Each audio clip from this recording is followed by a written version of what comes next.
November 1944, above Honshu. The air is thin and brittle, cold enough to punish bare metal. A Japanese interceptor climbs until the engine feels strained, the cockpit smells of hot oil, and every breath through the oxygen mask tastes dry and urgent. High ahead, faint against the sun, a formation moves with an unhurried steadiness. Silver shapes, long wings. The contrails are straight, disciplined lines, too high, too fast, too far inside the envelope of what most fighters can reach with fuel to spare. The pilot closes, then realizes the geometry is wrong. The firing window is seconds. The bomber's guns are waiting. And even if one falls, the rest continue, level, deliberate, toward factories and rail yards. Because this is not a raid. It is a pattern beginning. Every day, we tell real stories from World War II. By subscribing to the channel and clicking the bell button, you help preserve these stories for future generations. By early 1944, the air war in the Pacific had entered a new phase. Japan's outer defensive perimeter was collapsing under pressure from amphibious advances and carrier strikes. But the Japanese home islands, dense with industry, labor, and transport, remained largely untouched by sustained strategic bombing. That immunity was about to end. The instrument was the Boeing B-29 Superfortress. Designed for range, altitude, and payload beyond anything previously fielded, it represented a shift in American air doctrine. The ability to strike the Japanese industrial base directly, without relying on naval engagement or island-by-island attrition. Its arrival was not sudden. It was prepared, tested, and logistically forced into being. The first step was Operation Matterhorn. In June 1944, B-29 staged from India, refueled through forward bases in China, and flew one of the most complex bomber missions of the war. On 15th June 1944, they struck Yawata, a major steel-producing center in northern Kyushu. The physical damage was limited. Cloud, cover obscured targets. Bombing accuracy was inconsistent. But strategically, the raid carried weight far beyond its bomb load. For the first time since the Doolittle raid in 1942, American bombers had reached Japan again, this time with aircraft designed to return repeatedly. For Japanese air defense planners, Yawata raised difficult questions. Interceptors could reach the bombers only with carefully timed climbs. Anti-aircraft fire struggled at extreme altitude. Radar coverage was uneven. The raid exposed a fundamental mismatch between existing defenses and a bomber built to operate above them. Yet Matterhorn also revealed limits on the American side. The logistical burden was immense. Each ton of bombs required multiple supply flights over the Himalayas. Sortie rates were low. Losses to mechanical failure rivaled combat damage. The campaign could warn Japan, but it could not yet crush it. Both sides understood this was provisional. For Japan, the hope was that the difficulty of sustaining such raids would protect the home islands. For the United States, Matterhorn was a bridge, proof of concept while something larger was prepared. That larger shift was already underway in the Central Pacific. The balance changed in the autumn of 1944 with the capture of the Mariana Islands, Saipan, Tinian, and Guam. These islands were not merely stepping stones, they were platforms. From their runways, B-29s could reach Japan without staging, without refueling stops, and without the fragile logistics chain that had constrained Operation Matterhorn. For the first time, sustained strategic bombing of the Japanese home islands became operationally realistic. In November 1944, the WWII Bomber Command began operations from the Marianas. On 24th November, B-29s struck the Musashino aircraft engine plant near Tokyo. It was the opening signal of a new phase. Losses were incurred. Damage assessments were mixed. But the message was unmistakable. The bombers could come back, and they could come back often. For Japanese interceptor units, the challenge sharpened immediately. The B-29s approached at altitudes often exceeding 30,000 feet, cruising above the most effective ceiling of many fighters when fully armed and fueled. Interception windows were narrow. Pilots had minutes, sometimes seconds, to climb, align, fire, and disengage before fuel and gravity decided the outcome. Compounding the difficulty was the jet stream, discovered operationally over Japan during these early raids. At altitude, winds could exceed 150 miles per hour. For bombers, it disrupted formations and reduced bombing accuracy. For defenders, it distorted timing, altitude estimates, and interception geometry. Fighters arrived too early or too late, climbing into empty sky or crossing bomber tracks at the wrong angle. Inside the bombers, conditions were different. The B-29's pressurized crew compartments allowed airmen to function effectively at altitude for long periods. Its centralized, remote-controlled defensive gun system, guided by analog computers, meant that multiple gun turrets could be directed by a single gunner, concentrating fire with precision uncommon in earlier bombers. To an approaching interceptor pilot, the aircraft seemed armed from every direction. Japanese pilots began to understand this disparity not from reports, but from experience. Watching tracers converge, watching damaged bombers hold formation, watching formations disappear westward after releasing their loads. The raids did not end the war in a day, but they removed uncertainty. The bombers were no longer testing Japan's defenses. They were measuring how long those defenses could last. Human for the Japanese interceptor pilot, the fight began long before contact. It started on the ground, with a scramble order issued against a radar trace already fading into altitude. Engines were pushed hard on climb, fuel gauges dropping faster than training manuals allowed. Oxygen masks were secured. Early, because above 20,000 feet, hesitation brought confusion, and confusion killed. The cockpit narrowed into essentials: airspeed, engine temperature, altimeter climbing toward numbers few fighters were meant to hold for long. The bomber stream, when it appeared, was not dramatic. It was distant, impersonal. A line of aircraft moving with mechanical patience. Fear came not from chaos, but from clarity. The pilot knew he would have one pass, maybe two. The guns would fire for seconds.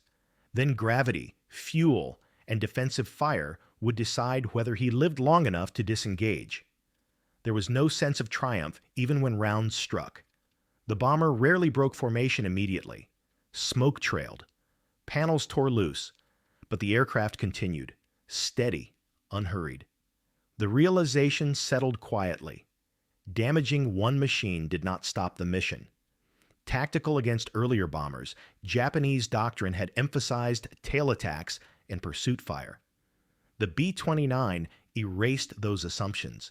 Its speed reduced closure time. Its altitude limited climb margin. Approaching from behind meant flying into layered defensive arcs. Pilots adapted. Head-on attacks became common, closing at high relative speed, firing in a narrow window, then braking violently to avoid collision and concentrated return fire. Timing had to be perfect. A misjudged approach meant overshooting, or worse, stalling at altitude with no energy to escape. Even successful attacks were costly. Ammunition loads were limited. Fuel reserves were thin. Damage to the bomber did not guarantee a kill before the interceptor was forced to disengage, and as pilots peeled away, the formation remained intact, continuing toward its target. The tactic had worked as well as it could, but it was not enough, because the bombers were not designed to be stopped by one pass. They were designed to endure many. Technological. To the interceptor pilot closing from below or head-on, the B-29 did not behave like a bomber from earlier wars. Its shape suggested vulnerability, large wings, broad fuselage, but its response in combat told a different story. The aircraft's centralized fire control system allowed gunners to track targets through computing sites, handing off control of turrets as an interceptor crossed fields of fire. A fighter entering range did not face a single gunner reacting late. It faced coordinated fire, corrected in real time, converging from multiple positions. Tracers appeared sooner than expected. They stayed longer. At altitude, the bomber's pressurization mattered as much as its guns. Crews remained alert for hours, while interceptor pilots fought hypoxia, fatigue, and frost. The bomber was operating in an environment it was built for. The fighter was operating at its limits. Even when hit, the B-29 often held together.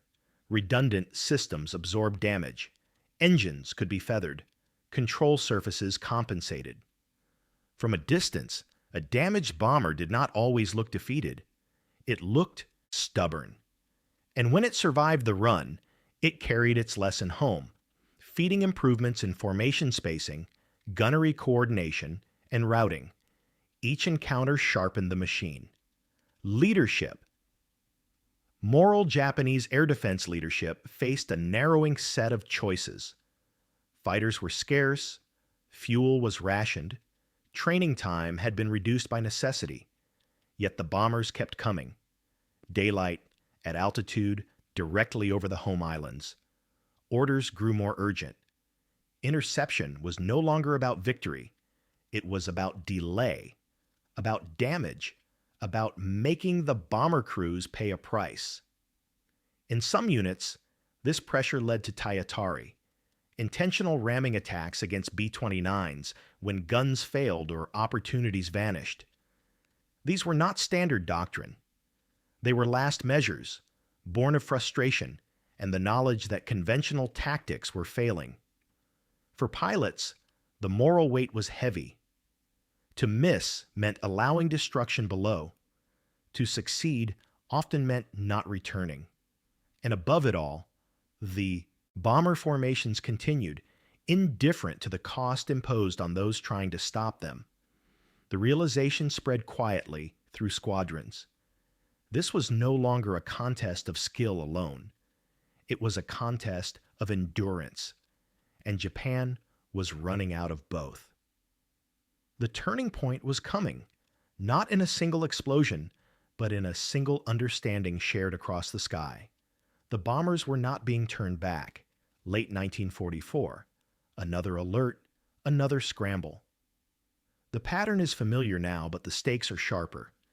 Radar stations pick up high-altitude contacts forming far offshore.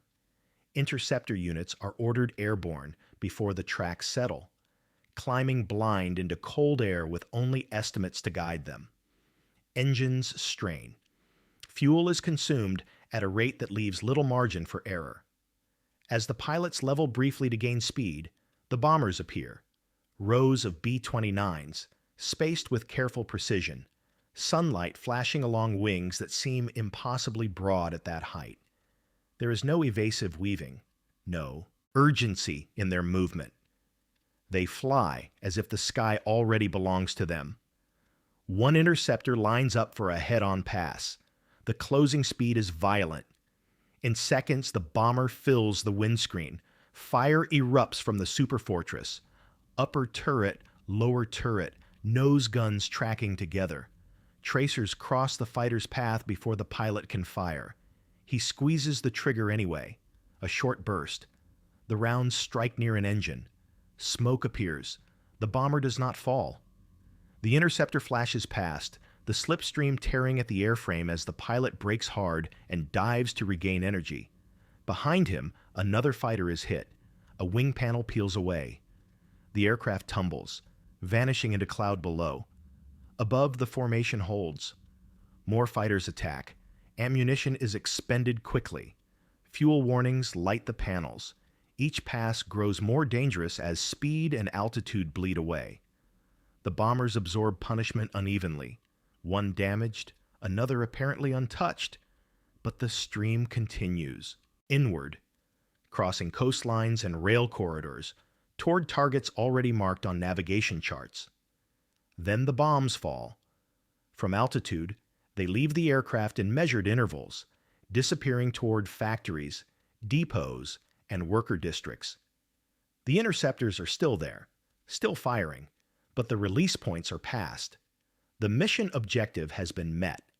As the bombers turn for home, escorts peel away or fuel out.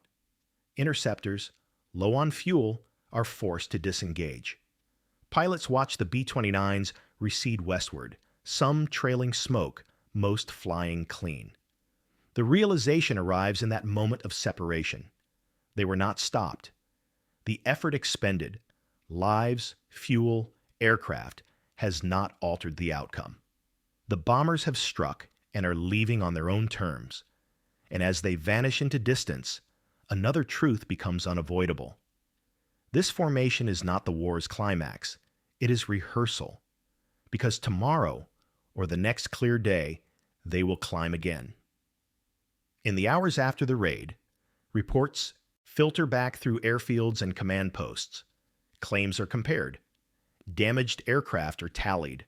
Losses are counted, carefully, quietly.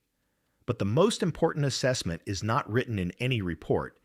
It exists in the minds of the pilots who landed with empty tanks and shaking hands. They had climbed as high as their engines allowed. They had attacked with precision and courage. They had watched tracers strike home.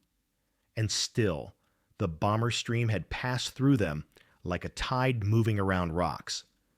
What changes in that realization is not tactics, but belief. Until now, interception had carried an assumption that with enough aggression, enough sacrifice, the bombers could be turned back. That assumption dissolves when the pilots see damaged B-29s reach the coast and keep flying. When they hear, days later, that the same units have returned, same routes, same altitude bands, same calm discipline. The bombers are not testing defenses anymore. They are mapping them.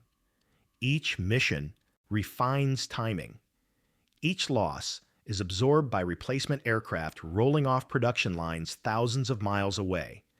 Each successful return feeds intelligence that makes the next raid harder to stop. For Japanese defenders, the war in the air becomes reactive. Scrambles are ordered earlier. Fuel is burned faster. Pilots are pushed harder, often with less training and fewer spare parts. Interceptions grow more desperate as conventional methods fail to produce decisive results. This is when fear spreads, not as panic, but as certainty. The certainty that the bombers will return regardless of the outcome of any single fight. The certainty that every interception is a delaying action, not a solution. The certainty that the sky above the home islands is no longer a barrier, but a corridor. In subsequent raids, this knowledge shapes behavior. Some pilots commit earlier, closing faster, accepting higher risk. Others conserve fuel, knowing that one clean pass may be all that stands between life and an empty cockpit. From the bomber crew's perspective, the pattern is equally clear. Flak intensifies. Fighters appear, strike, fall away, damage occurs, losses happen, but the routes remain open. The system holds. By the end of 1944, the turning point is complete. Not because the bombers are invincible, but because they are sufficient. Sufficient in number. Sufficient in endurance. Sufficient in the industrial and logistical weight behind them. The Japanese pilots have realized it mid-air, watching contrails stretch westward. The bomber is not coming back because it survived once. It is coming back because nothing left can stop it from doing so. The war has changed above them, and there is no way to climb past that truth. The immediate aftermath of these encounters unfolded quietly, measured not in headlines but in attrition tables and exhausted squadrons. Japanese air defenses had inflicted losses. B-29s were shot down. Crews were killed or captured, but the ratio told an unforgiving story. The bomber campaign continued at a pace Japan could not sustainably counter. Interceptor units faced shrinking resources. Aircraft availability declined as airframes wore out faster than they could be replaced. Fuel shortages forced reductions in training hours, leaving newer pilots with limited experience at high-altitude interception. Maintenance crews worked under constant pressure, improvising repairs with scarce parts. Each raid imposed a cumulative cost. Even when no bombers were destroyed, engines burned out. Ammunition stocks thinned. Pilots landed with tanks near empty, sometimes gliding the final approach. Fatigue became chronic. The strain of repeated climbs to extreme altitude, followed by high-speed attacks and violent evasive maneuvers, left little time for recovery. For commanders, the strategic picture darkened. Defensive success was measured in damage inflicted, not raids prevented. Cities were still being struck. Factories still halted production. During alerts, rail networks suffered disruption. Civil defense systems were stretched thin by the frequency of alarms. Psychologically, the shift was profound. The bomber was no longer an event. It was an expectation. Reports from civilian authorities described a population adapting to warnings that now came regularly. Workers slept in shelters near factories.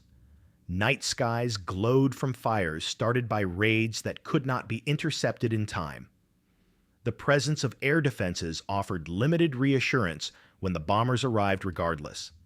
Within interceptor units, morale did not collapse, but it hardened. Pilots understood the odds.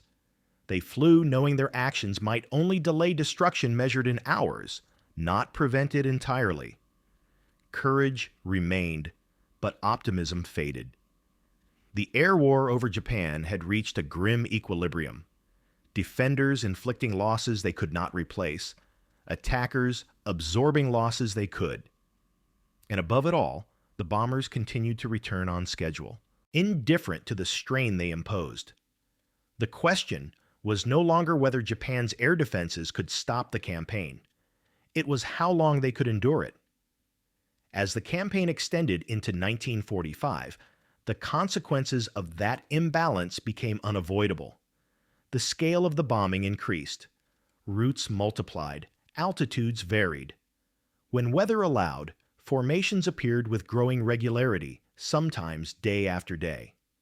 For Japanese air defenses, adaptation lagged behind necessity. Interceptor tactics grew more extreme as conventional interception failed to produce decisive results. Some units refined head-on attacks. Others attempted coordinated mass climbs to saturate defensive fire. None restored control of the air. Losses among experienced pilots mounted, eroding institutional knowledge faster than it could be replaced. The psychological burden deepened. Pilots no longer asked whether they could stop the bombers, only whether their actions might reduce the damage below. Many flew, knowing they would face the same odds again within days. The cycle of alert, climb, attack, and loss became routine.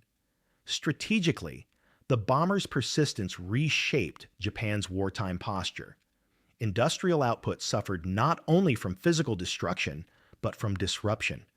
Factories halted work during alerts. Transport networks stalled, and skilled labor was displaced or killed. The economy strained under a campaign it could not meaningfully contest. For the bomber crews, the war carried its own cost. Casualties were real, aircraft were lost, but the operational system held. Replacement crews arrived. New aircraft filled empty revetments. Lessons from each mission fed into planning for the next. This contrast, exhaustion versus renewal, defined the later air war over Japan. By the time firebombing campaigns and lower altitude tactics expanded the devastation, the psychological turning point had already passed.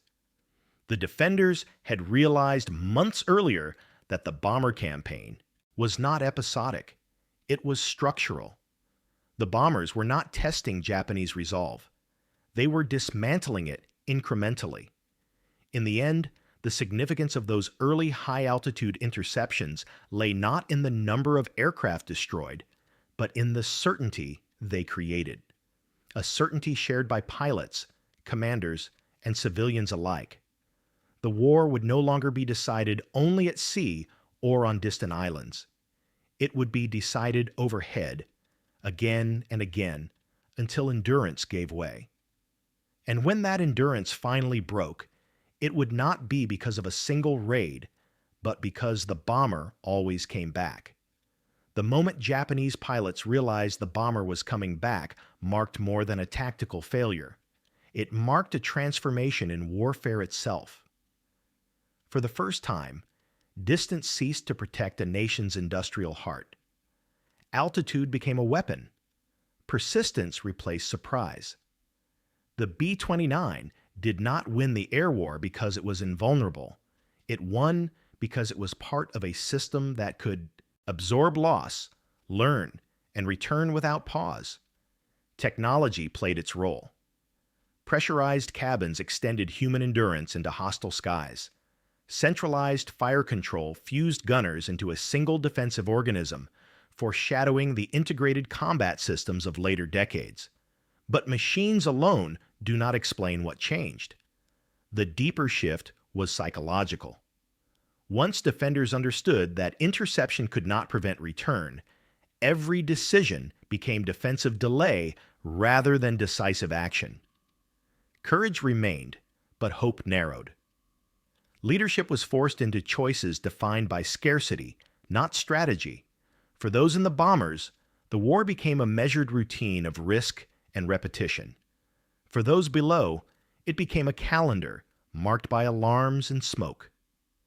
For the pilots who met the formations head-on, it became a quiet reckoning at altitude, a recognition carried home in empty tanks and unspoken thoughts. History often remembers the final blows, but wars are usually decided earlier, in moments like this, when one side understands that the other does not need to win today, only to come back tomorrow, and the day after that, and the day after that.